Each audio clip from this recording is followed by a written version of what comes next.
साजनियों आज अपन एक ऐसे इन्फ्लुएंसर की बात करने वाले हैं जो इंस्टाग्राम की गलियों में कुछ ज्यादा ही आग मोत रही है।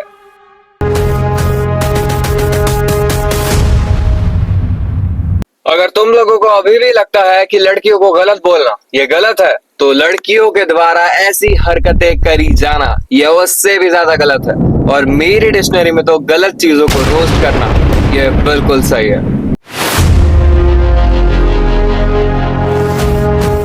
मैं जिस ग्रेट पर्सनालिटी की इतनी देर से बात कर रहा हूँ वो है काजल पांडे। दीदी इंस्टाग्राम की गलियों में आजकल कुछ ज्यादा ही अंगार मूत रही है। मैं ये इसलिए कह रहा हूँ क्योंकि दीदी के पास जिस चीज की कमी है वो है कंटेंट, पर दीदी के पास जो चीज है वो है सिर्फ और सिर्फ वल्गैरिटी। खैर, ये तो हुई मेरी बात कि मुझे क्या लगता है। अब मैं आप लोगों को दीदी की हरकतें दिखाता हूँ, फिर आप लोग ही डिसाइड करना कि आप लोगों को क्या लगता है। Okay.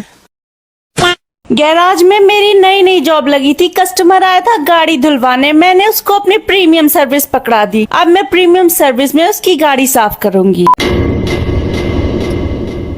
अगर मैं वो गाड़ी वाला होता या मेरा गैराज होता तो सबसे पहले तो मैं दीदी के नाम पे एक रिपोर्ट दर्ज करवा, सेक्सुअल हरासमेंट की रिपोर्ट, जो दीदी ने प्रीमियम सर्विस के नाम पे मेरी गाड़ी के साथ कराए।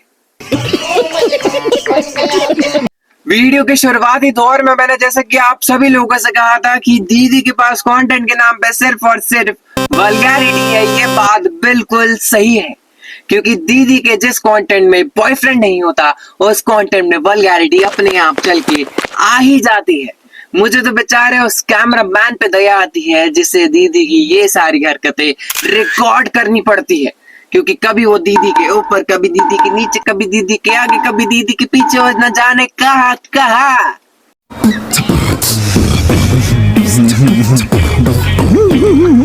फॉरेन वाला मेरा बॉयफ्रेंड मुझे बहुत याद कर रहा है, लेकिन मेरे पास तो पैसे ही नहीं है उसके पास जाने के। मैं तो फॉरेन नहीं जा पाऊंगी, लेकिन उसका दिल रखने के लिए मैं अपनी चड्डी पार्सल जरूर करूंगी। दीदी का कंटेंट बॉयफ्रेंड से शुरू होता है और बॉयफ्रेंड पर ही खत्म हो जाता है। इसके अलावा दीदी के पास कोई और कंटेंट अवेलेबल ही नहीं है, क्योंकि दीदी का कंटेंट आउट ऑफ स्टॉक जो हो चुका है। पर ये वीडियो बनाने के बाद दीदी का कच्छा भी आउट ऑफ स्टॉक हो गया है, क्योंकि दीदी का जो एक बचा कुचा कच्छा था वो अभी तो बॉयफ्रेंड को पार्सल कर दिया। अरे दीदी, पार्सल करने के पहले सोच तो लेते कि कल क्या पहनोगे।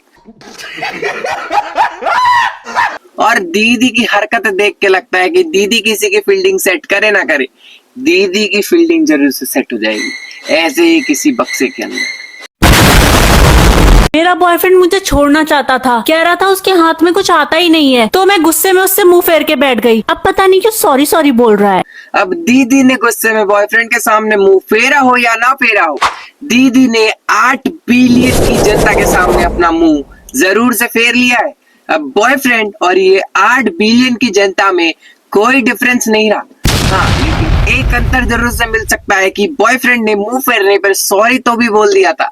हम सॉरी बोलेंगे नहीं, दीदी से सॉरी बुलवाएंगे। बात तो सही है। तो मैंने नया नया जिम वाला बॉयफ्रेंड बनाया है। आज मैं उसके जिम में उससे मिलने गई थी, तो मैंने देखा उसे तो रॉड में प्लेट ही डालनी नहीं आती है। अब मैं सोच रही हूँ मेरा क्या होगा। वो एक घिसा पिटा बॉयफ्रेंड वाला कंटेंट आखू।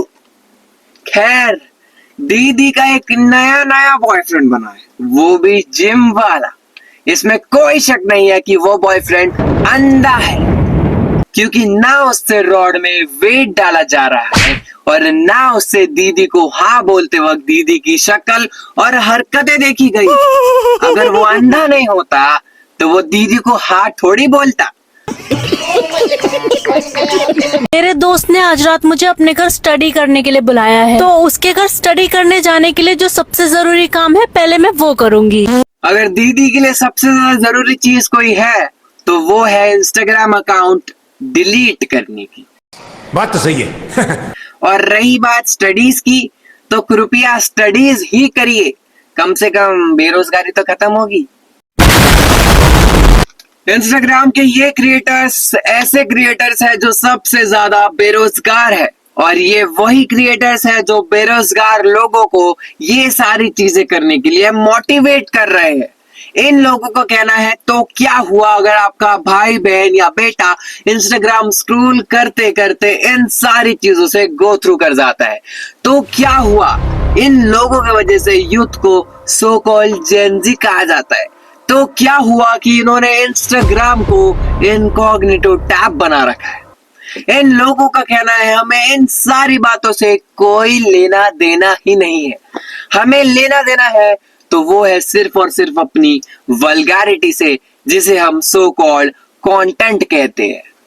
जिस राह पे तुम चल रहे हो बेटा, एक दिन बुरी तरह फंसोगे। हर कामयाब आदमी के पीछे एक औरत का हाथ होता है। मैंने सोचा क्यों ना मैं भी किसी को कामयाब कर दूं। एक कामयाब आदमी के पीछे एक औरत का हाथ होता है, पर आप तो किसी और ही प्रजाति के कोई और ही प्राणी हो, तो कामयाब आदमी के पीछे आपका हाथ तो जरूर से नहीं है। एक कामयाब आदमी के पीछे एक औरत का हाथ होता भी होगा तो ऐसी जगह पे तो नहीं होता है। मतलब दीदी ने सोच रखा है कहावतों से लेकर प्रोफेशन से लेकर बॉयफ्रेंड तक सबको जब तक वो बदनाम नहीं करेगी, दीदी का पेट भरने से रहा। दीदी आपकी ये हरकतें इंस्टाग्राम की गलियों में आपको सही लगती होगी, पर यह इंफॉर्मेशन आने वाली जनरेशन को ट्रांसफर होने वाली है और ये बिल्कुल गलत लगता है। तो कृपया करके ये हरकतें बंद करिए। हम भी अपनी ये वीडियो समाप्त करते हैं यहीं पे। हम मिलेंगे ऐसे ही कोई झिंगुर के साथ अगली वीडियो में, तब तक के लिए बाय बाय।